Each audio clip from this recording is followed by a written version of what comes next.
Hai, Assalamualaikum warahmatullahi wabarakatuh. Halo, selamat siang semuanya. Perkenalkan, aku Salsabila Diladara Dewi, biasa dipanggil Sabil. Aku dari Sastra Inggris, Angkatan 2019. Nah, di sini aku mau sharing nih tentang topik aku yang judulnya 8 tips efektif untuk menjadi public speaker yang autentik. Nah, jadi apa sih autentik itu? Mungkin sebagian orang ya mengartikan autentik itu sebagai sesuatu yang orisinil atau mungkin valid, tapi sebelum aku berbicara lebih lanjut nih tentang materi aku mau menjelaskan terlebih dahulu apa itu autentik. Nah, jadi autentik itu bisa berarti genuine, like being actually and exactly what is claimed, atau mungkin bisa diartikan sebagai fully trustworthy. Nah, untuk jadi seorang public speaker yang autentik itu bukan berarti kita nggak bisa buat jadi diri kita sendiri. Nah, sebaliknya, justru kita harus jadi diri kita sendiri, atau mungkin istilah kerennya itu adalah just be yourself. Nah, kedengarannya emang mudah kan buat bilang, ayo dong jadi diri sendiri, tapi emang kenyataannya itu susah loh buat jadi diri sendiri, dan jadi pribadi yang otentik itu justru ya lebih sulit lagi. Nah, pasti kita bakal menghadapi banyak ekspektasi yang mungkin harus kita penuhi dari orang lain, baik itu orang terdekat ataupun orang yang nggak kenal dekat sama kita. Nah, hal ini bikin kita sulit buat jadi diri kita sendiri karena kita itu terlalu musingin pendapat orang lain. Nah, pernah nih aku mau cerita. Contohnya, dulu aku pernah jadi MC di satu acara. Nah, suara aku tuh kan agak melengking gitu ya, agak cempreng nih. Tapi kata MC trainer aku tuh, aku punya kayak karakter smiling voice gitu loh, yang justru jadi ciri khas aku. Nah, smiling voice itu kayak suara kita punya nada yang bersemangat, yang ceria gitu loh. Jadi sejak saat itu, aku jadi nggak musingin pendapat orang tentang suara aku yang cempreng, karena ternyata ini tuh bisa semacam menumbuhkan suasana yang cheerful gitu deh. Nah, dalam kasus jadi seorang public speaker, apalagi jadi pribadi yang otentik itu, kita apa ya, penting nih buat mempelajarinya gimana kita bisa jadi autentik, karena itu dilakukan supaya kita bisa lebih mudah membangun hubungan atau koneksi kita dengan para audiens. Nah, jadi gimana sih tips untuk bisa jadi public speaker yang otentik? So, now let's jump to our topic. Boleh di next slide, please? So, here is the table of contents. Yang pertama, ada kenali karakter seorang public speaker yang otentik. Nah, tips kedua ada kuasai cara penyampaian konten. Nah, yang tips ketiga itu ada penguasaan topik. Nah, yang keempat itu mulai kenali dirimu sendiri. Yang kelima adalah ubah rasa takutmu. Yang keenam adalah ekspresikan dirimu. Yang ketujuh adalah berani bersikap lugas. Dan yang terakhir, atau tips ke-8 adalah apresiasi diri. Boleh di next slide, please? Oke, thank you. Nah, yang pertama itu adalah kenali karakter seorang public speaker yang otentik. Jadi, karakter apa sih yang harus kita miliki buat jadi seorang public speaker yang otentik? Nah, jawabannya itu ada di dalam slide ini ya, yaitu jujur dan apa adanya. Nah, artinya kalau saat kita berada di hadapan audiens untuk menyampaikan materi kita harus mengatakan kebenaran. Jadi kita harus apa ya, gak boleh pura-pura buat jadi orang lain, dan juga gak pura-pura buat jadi orang yang ahli dalam suatu bidang. Nah, dengan kita bersikap jujur, maka kita dapat bikin diri kita terbuka kepada audiens. Nah, karena itu kita nggak akan ngerasa khawatir atau risih dengan berbagai kekurangan yang kita miliki, karena kita udah bersikap jujur dan apa adanya. Nah, jadi kita bisa berbicara dengan lebih nyaman tanpa terbebani dengan pikiran kayak apa sih gitu yang orang lain pikirkan tentang kita. Tapi harus kita ingat juga kalau jujur itu bukan berarti kita harus ngasih tahu semua hal termasuk aib kita. Jujur itu berarti kita nggak boleh bohong kepada audiens kita. Boleh di next slide, please? Nah, poin yang kedua, bagaimana sih cara seorang public speaker yang autentik menyampaikan materinya? Nah, caranya itu kita harus mampu menyelaraskan pesan yang ingin kita sampaikan dengan bahasa tubuh yang sesuai. Aku pernah baca nih, ada seorang ahli namanya Morgan. Dia bilang kalau pesan verbal dan bahasa tubuh itu gak sesuai gitu, gak selaras, maka audiens itu bakal cenderung lebih memperhatikan bahasa tubuh kita atau body language kita. Nah, bahasa tubuh itu penting loh untuk nunjukin suasana hati, pikiran, ataupun emosi kita. Nah, seringkali bahasa tubuh itu lebih berbicara berbicara lebih kuat daripada kata-kata kita. Jadi sebaiknya kita coba untuk menampakkan senyuman dan juga beberapa gesture seperti mungkin yang aku lakuin sekarang, gesture tangan, karena itu bisa nunjukin antusiasme kita saat memberikan pesan kepada audiens kita. Nah, boleh di next slide please.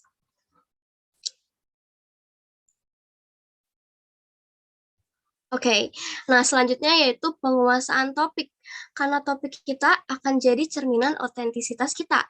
Biasanya nih, public speaker yang gak nguasain materi itu bakalan kelihatan gak nyaman ataupun gak luas gitu waktu menyampaikan materinya. Nah, kalau kayak gitu, maka audiens kita itu akan kehilangan kepercayaan karena public speaker itu nggak kelihatan meyakinkan. Nah, selain itu penting banget nih untuk kita sebagai seorang public speaker jangan asal buat ngambil job untuk jadi pembicara.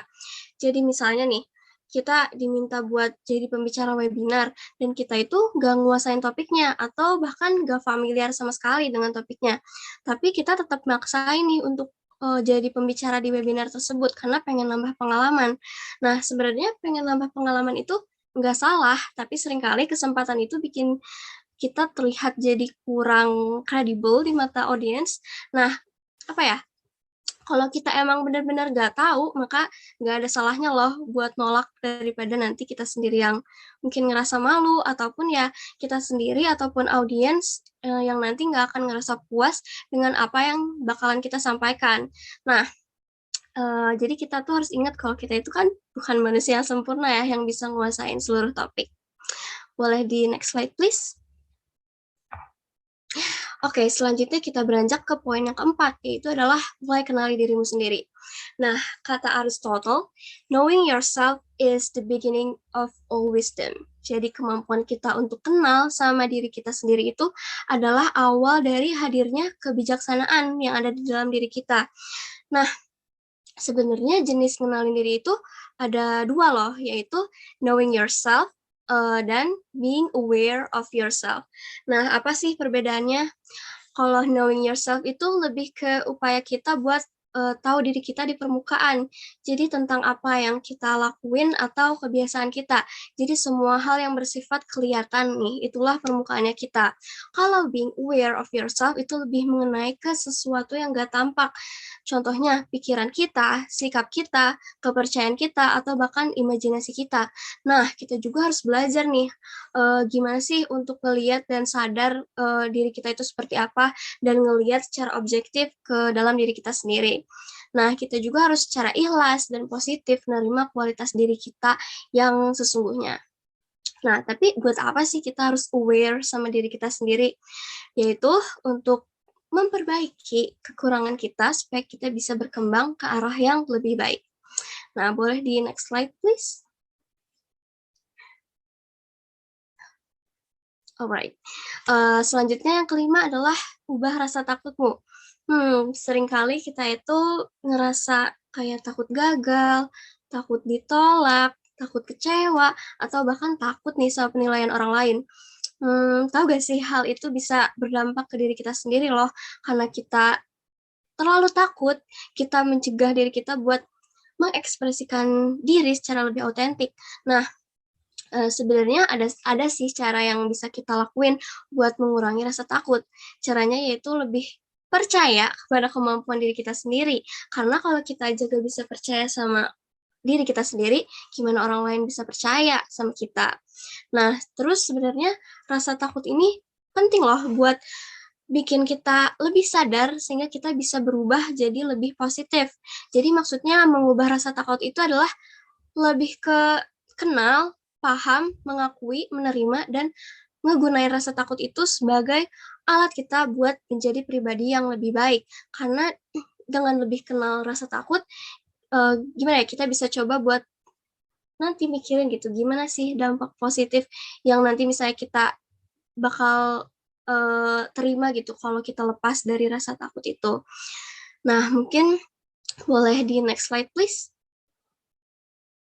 Oke, yang keenam yaitu adalah ekspresikan diri kamu. Nah, ekspresi yang biasanya dimiliki oleh seorang public speaker yang otentik itu ada 3. Nah, bisa kalian lihat di slide. Yang pertama itu adalah jujur, bertanggung jawab, dan mengakui kelemahan diri. Nah, buat bisa mencoba mengekspresikan apapun itu, kita harus memiliki si ketiga ekspresi ini. Mungkin boleh langsung di next slide. Oke, selanjutnya tips yang ketujuh adalah lugas, berani bersikap lugas. Lugas dalam konteks jadi seorang public speaker itu adalah berani buat menyatakan, berani buat ngelakuin sesuatu yang sejalan dengan kita dan nilai yang kita punya. Berani di sini itu bukan jadi seseorang yang arogan ya. Lugas di sini adalah kita bisa jujur sama diri kita sendiri, bisa keluar dari zona nyaman kita, dan berani bangkit kalau kita gagal. Boleh di next slide, please. Nah, tips yang ke-8 sekaligus yang terakhir, yaitu apresiasi diri sendiri. Yuk mulai apresiasi diri kita sendiri. Supaya, gimana ya, supaya bisa mengapresiasi diri sendiri dan berdamai dengan diri sendiri, kita perlu ngambil waktu sebentar aja buat menghargai diri kita sendiri. Nah, dengan ngelakuin tips ke-8 ini, diharapkan aku dan juga kalian sebagai mungkin nanti jadi public speaker ya, bisa untuk memaafkan diri kita sendiri dari kesalahan, ataupun kegagalan, atau kelemahan kita. Karena kita pasti pernah ngelakuin suatu kesalahan kan. Nah, tapi bukan berarti kita harus terus kepikiran sama kesalahan kita. Jadi ya dengan lebih ngapresiasi diri itu, kita bisa lebih sadar gitu kalau kita itu punya kekuatan dan keunikan diri kita sendiri. Dan buat jadi seorang public speaker yang otentik itu, kita harus lebih berani buat nerima diri kita apa adanya. Nah, mungkin itulah beberapa tips dari aku untuk menjadi seorang public speaker yang otentik. Jadi, buat jadi seorang pembicara yang otentik itu, kita harus belajar buat menyampaikan apa yang ada di dalam diri kita ke orang lain, dan sekaligus mastiin audiens kita buat ngerasain manfaat dari apa yang kita sampaikan. Nah, mungkin boleh di next slide. Oke, sekarang kita lanjut aja ke sesi Q&A. If you guys have any question, feel free untuk langsung on mic ataupun pakai fitur raise hand. Oke. Oke. Aku udah lihat ada yang raise hand, ya sih. Boleh deh ya sih on mic dulu. Oke, terima kasih pertama-tama Sabil atas materi yang sangat insightful. Saya ingin bertanya, saat ini kan kita masih nih menggunakan platform online untuk melakukan public speaking atau presentasi. Terus tadi dibahas juga mengenai tips menggunakan bahasa tubuh untuk menyampaikan pesan. Nah, kira-kira ada nggak sih tips yang bisa kita lakukan untuk menampilkan bahasa tubuh yang efektif saat berpublic speaking secara virtual? Oke, public speaking virtual ya. Oke, mungkin aku bisa coba jawab sekarang. Mungkin ada sih beberapa tips yang aku kepikiran. Yang pertama, mungkin kita bisa mulai berpakaian yang rapih dan sesuai acara. Meskipun kita virtual, tapi kita harus tetap rapi gitu ya. Mungkin kayak materi yang sebelumnya aku Putri sampaikan, itu tuh bisa ada tips-tipsnya. Nah, selanjutnya mungkin kita bisa, mulai duduk tegak. Jadi postur kita itu duduk tegak, karena biasanya kalau virtual itu kan kita sambil duduk ya. Nah, posisi ini juga bisa bikin kita kayak terkesan lebih fokus dan juga percaya diri nih kalau tegak. Nah, selanjutnya itu yaitu kontak mata.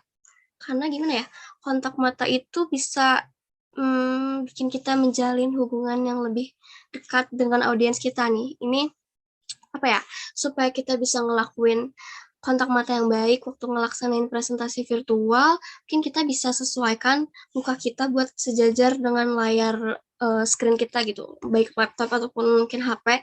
Nah, terus selanjutnya mungkin ekspresi wajah kali ya, karena bisa apa ya, ekspresi ini bisa jadi penentu dari makna di balik pesan yang kita sampaikan gitu. Karena kita tuh harus gimana ya, pastiin buat senyum deh, senyum karena apa ya, gimana ya, lebih enak dilihat aja gitu kan kalau senyum, kecuali kalau harus menyampaikan hal yang buruk atau berita buruk baru nih kita gak apa-apa kalau nggak senyum. Karena senyum itu bisa nandain semacam apa ya, perhatian atau empati juga kayak kehangatan gitu. Nah terus selanjutnya mungkin gestur lah. Aku udah bicara tadi sedikit tentang gestur. Jadi mungkin kita bisa coba berbicara dengan menggunakan sedikit gerakan tangan. Jadi itu bisa nunjukin semacam antusiasme gitu loh. Nah, jadi kita juga bisa apa ya? Untuk gestur ini upayain buat audiens untuk bisa ngelihat kepala, bahu, dan bagian atas tubuh kita gitu. Jadi biar lebih profesional aja gitu. Mungkin segitu aja kali ya tips dari aku. Terima kasih ya sih udah bertanya. Mungkin kalau misalnya ada yang mau nanya lagi, boleh langsung on mic ataupun langsung kirim di chat box. Waktunya udah berapa lagi nih, Oi? Sisa sekitar 2 menit lagi. Ayo, ada yang mau nanya lagi? Boleh dikirim di chat box. Ada lagi nih. Siapa nih? Alia boleh dong langsung on mic. Iya, baik. Terima kasih atas kesempatannya. Perkenalkan, saya Alia. Di sini saya izin bertanya kepada Kak Sabil ya. Nah, menurut pandangan Kakak sendiri nih, mengapa bersikap jujur, bertanggung jawab, dan mengakui kelemahan diri itu bisa membuat kita lebih bisa mengekspresikan diri? Seperti itu mungkin, Kak. Oke, makasih Kak Alia atas pertanyaannya. Kenapa ya? Kenapa bersikap jujur, tanggung jawab, dan mengakui kelemahan diri itu bisa bikin kita lebih bisa mengekspresikan diri? Kalau kita jujur nih ya, kita nggak akan berusaha buat nutupin diri kita yang sebenarnya, sehingga kita bisa apa ya, lebih mengekspresikan diri. Nah, kalau dengan bertanggung jawab itu, kita bisa jadi lebih ada semacam gimana ya, kontrol diri untuk berekspresi tanpa melewati batas. Nah, dengan kita berusaha buat bertanggung jawab nih, kita bisa jadi lebih memperhatikan apa yang akan kita bicarakan ke audiens itu. Jadi kita bisa lebih hati-hati karena nanti pasti kita bakalan nanggung konsekuensinya. Nah, kalau misalnya mengakui kelemahan diri, gimana ya? Dari situ kita bisa lebih belajar dari kekurangan kita dan apa ya? Bisa menyiapkan diri kita buat bisa lebih baik lagi. Jadi karena kita mengakui, kita jadi kayak aware gitu loh. Oh, aku punya kelemahan ini, berarti aku harus berusaha buat memperbaikinya dengan cara gini gini gini. Jadi kita bisa, kalau kita udah tahu masalahnya, kita juga bisa cari solusinya. Nah, mungkin itu dari aku. Apakah menjawab?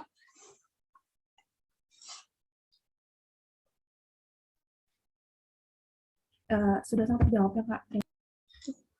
Oke, terima kasih atas pertanyaannya. Mungkin waktunya udah dikit lagi ya? Iya, udah habis Oh, sebenarnya. udah habis.